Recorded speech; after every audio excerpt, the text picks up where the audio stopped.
Just hours before a Friday night deadline, leaders of the Senate Judiciary Committee struck a deal with Donald Trump Jr. and former Trump campaign chair Paul Manafort.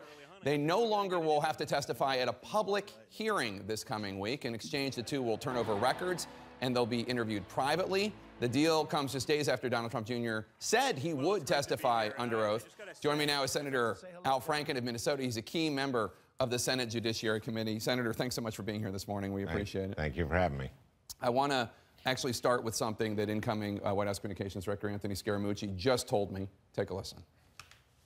Somebody said to me yesterday, I won't tell you who, that if the Russians actually hacked this situation and spilled out those emails, you would have never seen it. You would have never had any evidence of them, meaning that they're super confident in their deception skills and hacking. My point is, all of the information isn't on the table yet. But here's what I know about the president. Wait, Anthony. Let me finish. Well, you're making a lot of assertions here. I don't know who this anonymous person is that said that if the Russians had actually done it, we wouldn't have been able to detect it. But it is the unanimous. How about it was the president, Jake? Okay, it's the consensus of the intelligence community. He called me from Air Force One. So, I thought, see, when he brought it up, I thought it was a disinterested intelligence expert.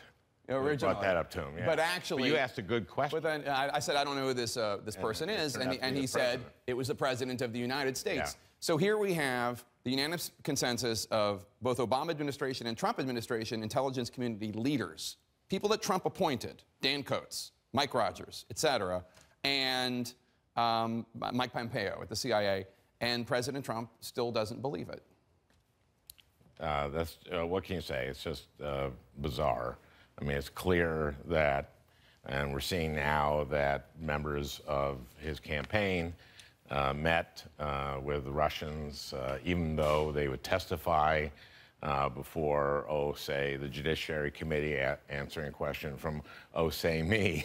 You're talking about Jeff Sessions. Yeah, saying that he had not met with Russians during the campaign. Now it turns out, it sounds like, that Kislyak at least said they met in April, which is a meeting that he hasn't said that he had, in which they talked about subjects regarding the campaign and about Russia, about sanctions and. Yeah, so you're talking about a Washington Post report that quotes former and current government officials saying that there are intercepts of Ambassador Kislyak talking with presumably the Kremlin or people back in Moscow, about his meetings with Sessions. Do you know anything about the intercepts? I don't. I mean, what I do know is what I read, which is that I guess someone in Kislyak's position can sometimes distort what he says when he's reporting back to build himself up. I also saw in those reports that Kislyak isn't that type. And it seems to me that since Attorney General Sessions hasn't been terribly truthful regarding these things, that it's more likely that what Kislyak was saying was the case.